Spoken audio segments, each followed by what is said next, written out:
আসসালামু আলাইকুম। আজকে কথা বলবো হচ্ছে চট্টগ্রাম বন্দর নিয়ে, যে চট্টগ্রাম বন্দর বিদেশিদের হাতে দিয়ে দিচ্ছে বা এই ধরনের একটা প্রোপাগান্ডা মনে করেন অনেকে ছড়াইতেছে। তো এইখানে অনেকে মায়া কান্না করতেছে, অনেকে কষ্ট পাইতেছে। সেক্ষেত্রে আমার আমার অনেকে হয়তো মনে করেন জানেন বা অনেকে জানেন না যে বন্দরের সিন্ডিকেট সম্পর্কে অনেকে জানেন, অনেকেই জানেন না। অনেকে মনে করেন এটা কথাটা কাল্পনিক। একটা মাল বা একটা পণ্য বাইরে থেকে আসে, 2000-3000 কোটি টাকার একটা মাল আসে, বা কম যদি আসে মনে করেন 200-300 কোটি টাকার শিপমেন্টে যখন মাল আসে, তখন এই মালটারে বন্দরে ওরা সিন্ডিকেট আটকাই দেয়। একটা মাল বাংলাদেশে ধরেন একটা আমাদের মনে করেন চালের সংকট চলতেছে, তেলের সংকট চলতেছে, হঠাৎ করে দাম বাইরে যায়, দাম কমে যায়, তো ওরা করে কি, ওই সিন্ডিকেটটা মনে করেন টাকার সিস্টেম করে মনে করেন ওইখানে আটকাই রাখে, মানে সমুদ্রের মধ্যে মালটা আটকাই রাখে। এক একটা মাল মনে করেন অন্যান্য দেশের বা একটা মাল খালাস হইতে জাহাজ থেকে সময় লাগে 2 দিন 3 দিন, আর আমাকে বাংলাদেশে সময় লাগে 15 দিন, 20 দিন, 21 দিন, 1 মাস, 1.5 মাস, অনেক অনেক ক্ষেত্রে 2 মাস 3 মাস পর্যন্ত মালটা আটকাই রাখে। তো এই যে সিন্ডিকেট এবং এদের হাত থেকে আপনার মুক্তি নেই। বাংলাদেশের ক্যাটাগরি এরকম, বাংলাদেশের সিস্টেমই এরকম। এই যে সিস্টেমটা ওরা তৈরি করে রাখছে সিন্ডিকেট, ওরা সিস্টেমটা মনে করেন বিভিন্ন এই যে বাংলাদেশি অথরিটি বা কোম্পানি আছে, ওরা এইগুলো আসলে মানে কন্ট্রোল করে। তো ওরা কি করে মনে করেন আপনার একটারে বিভিন্ন ইস্যু দেখাইয়া এ জায়গা পাঠায়, ও জায়গা পাঠায়, আর মামলা করো, এবারে মালটা মনে করেন মালের ভ্যাট বেশি, ঠিক আছে, মাল মানে নষ্ট করে ফেলায়।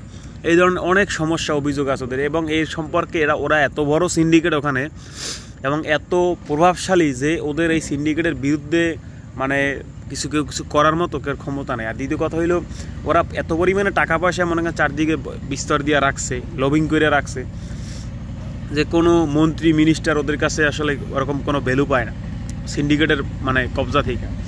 এবং আমাদের বন্দরের কম, সক্ষমতা অনেক কম, যার জন্য সময়টা লাগে। মনে করেন যদি পাশে একটা নতুন টার্মিনাল হয়, তাহলে এই সক্ষমতা বৃদ্ধি পাইবে, এবং দেখা যাইবে ওদের মানে পরিচালনার সুন্দর এবং সিন্ডিকেটটা ধ্বংস হয়ে গেলে এবং সক্ষমতা বাড়লে একসময় দেখা যাবে যে হয়তোবা 2 দিন 3 দিনের ভিতরে মালটা খালাস হয়ে যাবে। এবং দেশের ভিতর যে মানে আচমকা যে সংকটগুলো তৈরি হয়, যেমন চিনির সংকট, তেলের সংকট, চালের সংকট, ঠিক আছে, বিভিন্ন মশলার সংকট, এই যে নিত্য প্রয়োজনীয় জিনিসের যে হঠাৎ করে যে সংকটগুলো তৈরি হয়, এইগুলো থেকে বাংলাদেশ মুক্ত পাবে। এবং এয়ারপোর্টের যে অবস্থা, এয়ারপোর্টের যে বেহাল দশা, মানে আমাদের দেশে একটা পণ্য আনলে সে পণ্যটা ভাঙ্গা, মানে যারা প্রবাসী আসে তাদের মনে করেন লাগেজ ভাঙ্গা থাকে, ভাঙ্গে ফেলায়। একটা মানে সেন্সিটিভ পণ্য আসলে সেটারে তারা বিভিন্ন ধ্বংস করে ফেলায়, ভাঙ্গে ফেলায়, ফাটাই ফেলায়, পাক্কাই ফিক্কা মেটে ফেলায়। এইটা শিকার মনে করেন বাংলাদেশে যারা এয়ারপোর্ট চলাচল করে এরা ম্যাক্সিমাম হয়েছে। তো এবং ও জায়গায় একটা গ্রুপ আছে, তাদের মনে করেন এবং পণ্য চুরি হয়ে যায়, এবং বিশেষ করে মনে করেন বিদেশি যদি কেউ আসে যার স্বর্ণ আছে সেগুলো চুরি হয়ে যায়। এই চুরি হয়ে যাওয়ার ঘটনা বাংলাদেশের এয়ারপোর্টে মানে একটা নর্মাল ব্যাপার। এবং চুরি হয়ে গেলে এবং দেখা গেছে এই চোর কেউ ধরিয়েও দিতে পারে না, ধরিয়ে দেয় না।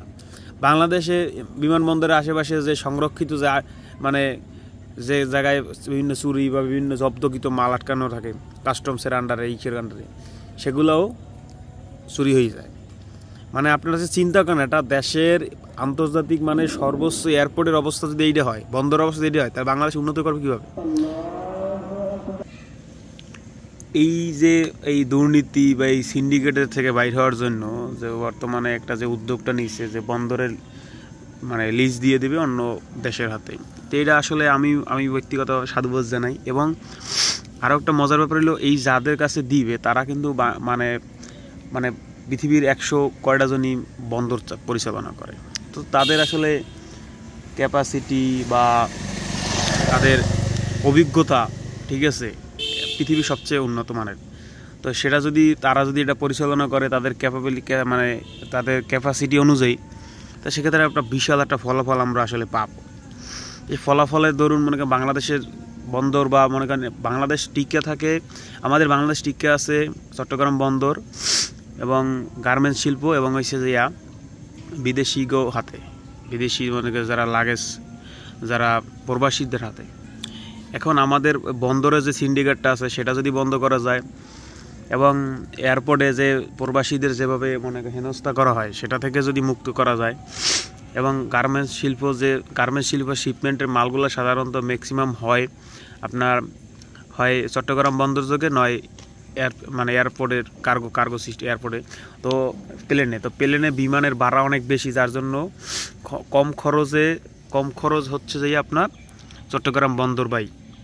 তো সেইটা ব্যবহার করতে পারলে এবং যদি সিন্ডিকেটটা কম হয়, মনে করেন অনেক সময় দেখা যায় কাঁচামাল আনে বিভিন্ন দেশ থেকে, কাঁচামালটা আটকাই দেয়, যার জন্য অনেক ডিলারশিপ অনেক বাইরের অর্ডার ধরেন ক্যান্সেল হয়ে যায়, অর্ডারের সঠিক ভাবে মাল ডেলিভারি দিতে পারে না, কারণ শিপমেন্টে মাল আটকাই দিয়েছে, 1 মাস দেরি হয়েছে, তারপর মালটা বানাইবে কবে আর বাইরে পাঠাইবে কবে আর পেমেন্ট নিবে কবে, সে তো আর এতদিন বসে থাকবে না, সে অন্য কোম্পানির কাছ থেকে অন্য দেশ দিয়ে অর্ডার নিয়ে চলে যায়। তো সব কিছু মিলিয়ে মনে করেন এটা একটা বিশাল উদ্যোগ, এবং আমি মনে করি এটার ফলাফল বাংলাদেশ মানুষ এখন না বুঝলেও আগামী 10 বছর পর ঠিকই বুঝবে। তো বর্তমান অন্তর্বর্তীকালীন সরকারের যে অনেক কিছু উদ্যোগ আছে, যে উদ্যোগগুলোর ফলাফল মানুষ এই মুহূর্তে পাইবে না, কিন্তু এটা দীর্ঘমেয়াদী ফলাফল হবে 10 বছর, 15 বছর, 20 বছর, আগামী 50 বছর পর মানুষ মনে করেন এই নিয়ম নীতিগুলোর ফলাফল পাইবে। এটা আসলে অনেকে বুঝে না, ঠিক আছে। অনেকে মনে করেন বিভিন্ন দলীয় মনে করেন লোক, তারা মনে করেন দলের চাটাচাটি বন্ধ হয়ে যাবে, খাবার বন্ধ হয়ে যাবে। আবার অনেকে মনে করেন সিন্ডিকেটের লোক, আবার অনেকে চাইতেছে মনে করেন কোনো কাজ নাই, কিছু খাইবে না, খালি একটু মনে করেন পিন মেরে যাইবে, মাছের হকা মেরে যাবে। সব কিছু মিলেইয়া সামগ্রিকভাবে যদি কেউ দেশের চিন্তা করে, তাহলে মনে করেন এটা হচ্ছে একটা একটা জাগরণী ফলাফল বইয়ে আনবে। আর মূলত যারা রাজনীতিবিদ, ম্যাক্সিমাম ক্ষেত্রে অনেক মানুষই দেশে ভালোবাসে না, সবাই চায় ধান্দা, খাওন, ক্ষমতা, এগুলোর লোক, টাকা ইনকাম। দেশের ভালোবাসার মানুষ আমি খুব দেই না, এবং যদি কেউ থাকে সেটা আছে সাধারণ মানুষজন, সাধারণ পর্যায়ের লোকজন, যারা রাজনীতিবিদ বা বড় বড় পর্যায়ের লোক, তারা আসলে দেশে ভালোবাসেন। তারা আসলে মনে করেন একটা পজিশন লইবে, কিছু টাকা পয়সা ইনকাম করবে, ঝামেলা হইবে, দেশ দিয়ে চলে যাবে, অন্য জায়গায় সেটেল, সে সারা জীবন বউ বাচ্চা মাই বলে। এমনিও যারা বড় পর্যায়ে থাকে তাদের ছেলে মেয়ে দেশে থাকে না, ছেলে মেয়ে বউ তাদের বাহিরেই থাকে, শুধু তারাই ইনকাম হিসাবে বা ব্যবসা হিসাবে বাংলাদেশটারে বেছে নিছে। যাই হোক, অনেক কথা বললাম, ভালো থাকেন, সুস্থ থাকেন, আল্লাহ হাফেজ।